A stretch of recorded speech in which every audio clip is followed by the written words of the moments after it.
Morning, guys. May nagtanong po sa akin, Upline, posible ko bang kitain yung 6 digits per month sa Global? Siguro ang mas magandang tanong dyan is,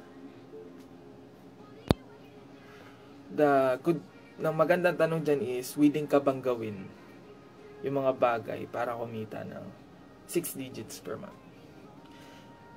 First, kailangan paniwalaan mo muna yung sarili mo na kaya mo siyang kitain. And second, dapat gusto mo talaga. Hindi lang willing ka lang, hindi lang dapat talagang gusto mo talaga na kitain siya. And third is, kailangan you take action sa goal mo na yan. Okay? So, ito yung tanong ko. Sa ibang bansa ba, posible bang kumita ng 6 digits per month? Oo naman, syempre. Kasi ang dami na actually, kahit ikaw dyan, ang dami mong kilalang OFW, kumikita ng 6 digits per month. Diba? Merong professional, meron namang hindi professional. Actually, sa Amerika or sa Japan, sa ibang bansa, ang 6 digits per month, minimum lang nila yon. Meron nga dyan, bansang 80,000 per month, minimum lang nila yon.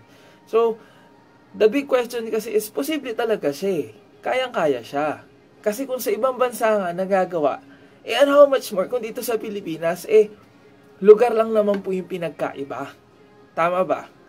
So, yun, sa akin ang pinaka-tip ko lang, kailangan paniwalaan mo siya na kaya mo talaga. Kasi, bakit nagawa namin? Diba? Anong reason para di mo magagawa?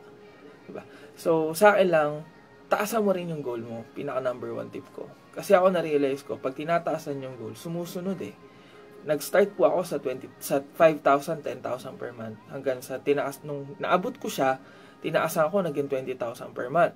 So, naabot ko siya, sabi ko, kaya pala. Hanggang sa, to cut the long story short, nilakayan ko yung goal ko. Dati, sabi ko, 6 digits per month, parang imposible to sa edad ko. Pero, nangyari po. So, napansin ko na, the more na tinataasan mo yung pangarap mo, the more na mas magiging mapadali, o mas magiging mas mapalaki, o mas lalaki yung kinikita mo. Diba? So, dream big, and alam ko kaya mo yan. Power.